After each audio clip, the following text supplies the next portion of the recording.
Hi guys, today we're going to react to a video by the channel Lemmino. He does pretty interesting videos, very educational. Let's start the video. Always remember, the flash of an atomic bomb can come at any time. There is a bright flash, brighter than the sun, brighter than anything you've ever seen. And this is very, very important. Sometimes the bomb might explode without any warning. Without any warning. Without any warning. On these African plains some 60,000 years ago, our ancestors began migrating north. A trek that would ultimately give rise to modern-day civilization. And it's nothing short of a miracle that we've progressed as far as we have, especially in such a short amount of time. It's really not that difficult to see why intelligent life may be extremely sparse across the universe, given how absurdly fortunate we've been.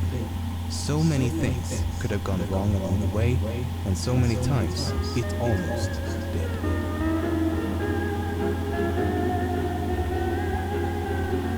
I like the way the video is shot. On the morning of the 12th of August 1883, Mexican astronomer Jose Bonilla was observing the sun when numerous UFOs began to sweep across the solar disk. The objects were surrounded by a coronal haze and left behind a trailing mist. The phenomenon continued for 2 consecutive days, and Bonilla counted 447 objects in total. As the events could not be explained, the UFOs were simply dismissed 150 years ago? Or dust passing in front of the telescope. But based upon Bonilla's description of the event, coupled with an improved understanding of various astronomical phenomena, an article published in 2011 hypothesized that the objects were fragments of a comet nearly colliding with the Earth.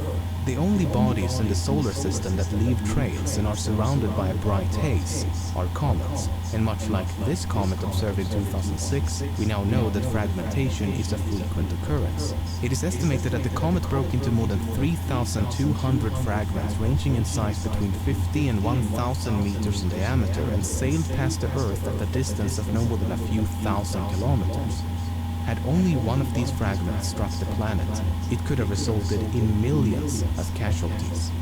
Had all, or at least a significant portion of the fragments that's a whole Europe. impacted the Earth, we're looking at an extinction level event. It's the middle of the Siberian taiga, around 7 a.m., when a powerful explosion... I think I heard of this one. An eyewitness 65 kilometers away from the blast accounts that the sky split in two and fire appeared high and wide over the forest. At that moment I became so hot that I couldn't bear it, as if my shirt was on fire. I wanted to tear off my shirt and throw it down, but then the sky shut closed. Oh my god, imagine that.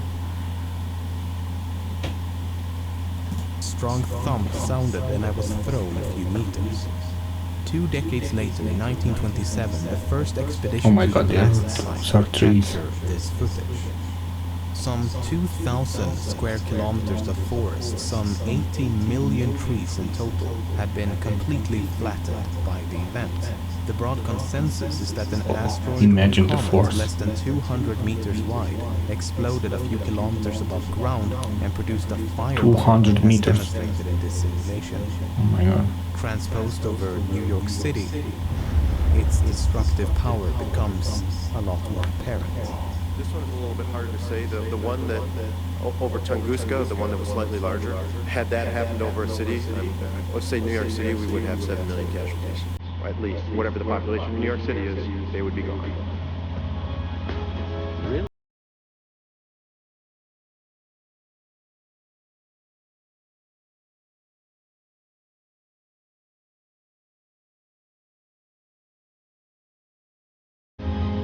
While the 2 bombs dropped on Japan marked a dramatic end to the war, they also marked the beginning of an entirely new kind of fear. A fear of annihilation by incompetence. Humans are fallible, we make mistakes. And knowing I heard this, of the coupled story with of the a realization that one atom mistake bomb could dropped. result in apocalyptic levels of destruction, the likes of which had so far been reserved by nature, this new kind of fear was undeniably justified. In early October of 1960, a new early warning system on Greenland had just become operational. In the event that the Soviet Union should launch an attack against the United States, a level 5 warning would be sent to the command center that's pretty located smart. in Colorado. On October the 5th, the number on the display 1960. suddenly changed from 0 to 1, indicating that a low-risk unidentified object had been detected. A bit strange, but no immediate cause for alarm.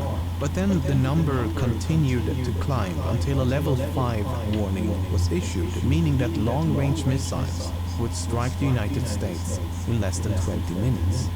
Wow, The 20. alert quickly worked its way up the chain of command and a slight panic ensued. But it was quickly eased by the realization that Nikita Khrushchev, leader of the Soviet Union at the time, was currently visiting the United States, not exactly where you'd expect him to be in the Yeah. event of a nuclear attack. 20 minutes passed, and the value of bottle caps remained the same. A subsequent investigation revealed that the base on Greenland had mistaken the rising moon for an incoming Soviet attack. How you can In mistake the the early moon? morning of January the 24th, I don't understand. 1961, an American B-52 Oh, this is the bomber story I carrying heard. 2 hydrogen bombs crashed into an empty Whoa. field in the state of North Carolina.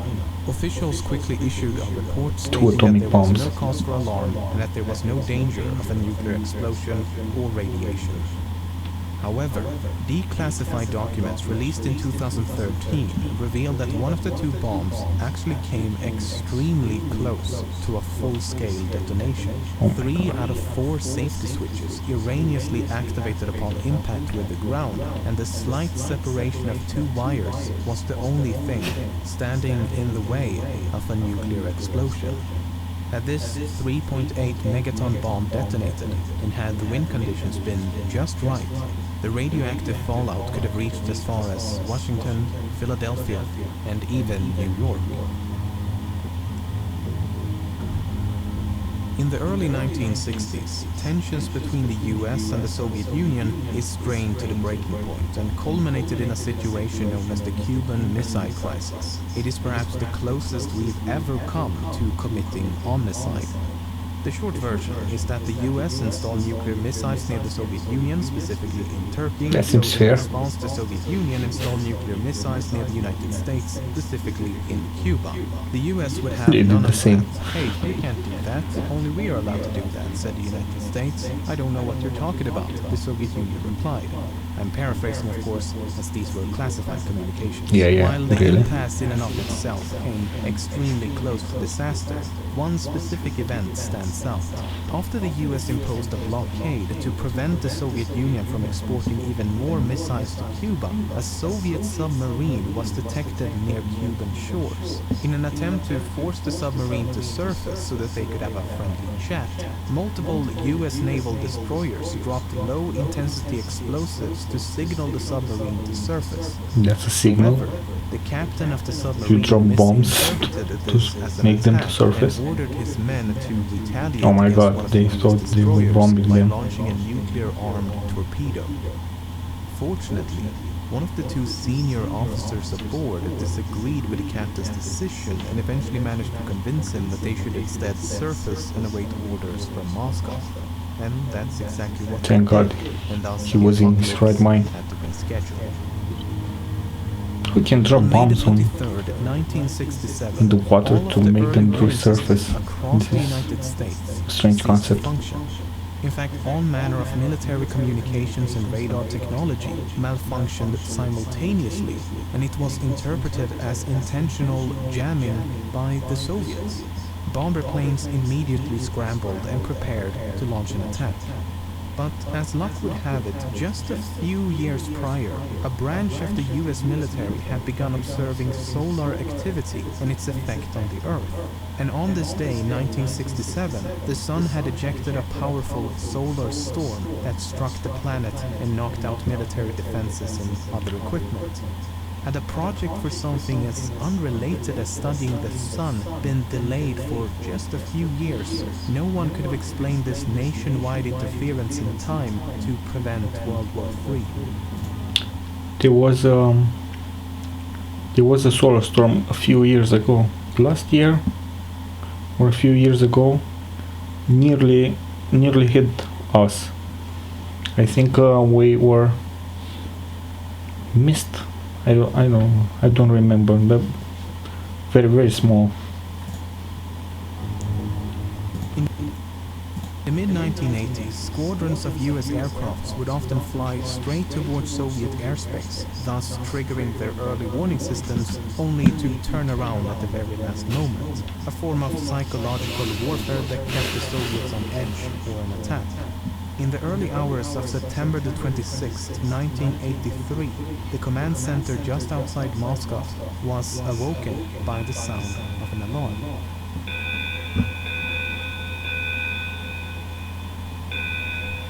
An intercontinental ballistic missile had just been launched by the US and was now heading towards the Soviet Union.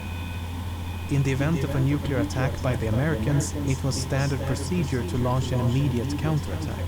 It was now up to the man in charge, Stanislav Petrov, to contact his superiors and to inform them that a nuclear attack was imminent. A few minutes passed when 4 additional missiles were detected. However, Petrov decided to go against his training and did nothing. He reasoned that if the United States were to strike, the attack would likely involve hundreds of missiles, not just a few. In other words, he suspected that this was a false alarm. But as he had no way of confirming his suspicions, he could only wait and hope for the best. Oh my god, a lot of stories of multiple false alarms. That you are currently breathing, and a subsequent investigation revealed that sunlight reflecting off of high altitude clouds was responsible for the anomaly. This one's sunlight, the other one the On March moon. the 31st, 1989, 2 American astronomers discovered that a week prior, on March the 22nd, a 300-meter wide asteroid had come fairly close to the Earth. It had not come close enough to pose any viscous impact and was even further away than the Moon, but it's still worth a mention as it passed through the exact position that the Earth had occupied a mere 6 hours prior, which is in and of itself extraordinarily close on the cosmic 75 kilometers. Superimposed over Tokyo, one of the largest cities on Earth, it looks like it would have been a rough day. Some of you may remember that a few years ago there was a lot of eschatological prophecies that the world would end 2012, in 2012. While the world is still spinning, as evident by the rotation of this globe, we did narrowly escape a catastrophic event in July of 2012. On the 23rd of July, the Sun expelled something known as a coronal mass ejection, or CME for short. This is this is the story I know. A CME is a release of large quantities of magnetized plasma, and if it strikes the Earth, it can cause some serious damage to any and all electronic devices. This was also one of the most powerful CMEs in recorded history. And it blasted straight through the Earth's orbit. Oh look, the Earth was on the other side of the system. If we win here, everything will be wiped. Oh my god. Luckily for us, the Earth was on the other side when that eruption occurred, but due to the rotation of the Sun, had this eruption occurred just 9 days prior, we would have been engulfed by that storm. And if that had happened, and there's a 12% chance that it will happen in the next 10 years, it could have taken us as much as a decade to fully recover. It's difficult to overstate the ramification of a CME on this scale. Worldwide power outages would take weeks, months, or even years to resolve. Many satellites would have to be replaced. Electronic equipment of all kinds would cease to function seemingly overnight. Medical, transportation, Imagine the life without electronics. Oh my god. financial, military, national security, and other critical systems would all be compromised or destroyed. Society would grind to a halt. and be literally plunged into darkness for years to come. Given how dependent we've become on electricity and various technologies like the internet, it's difficult to imagine anything but global panic and chaos. It would not have been the end of the world, but it would no doubt have felt like it. Declassified documents reveal that the US military has had over 1,000 close calls with nuclear weapons since the 1950s. Over 1,000 times when cataclysmic devastation was just narrowly avoided. And who knows how many near accidents the Russian military have experienced, or any of the other nuclear weapon states. Coupled with the destructive power of natural events, it is truly a miracle that we've come as far as we have.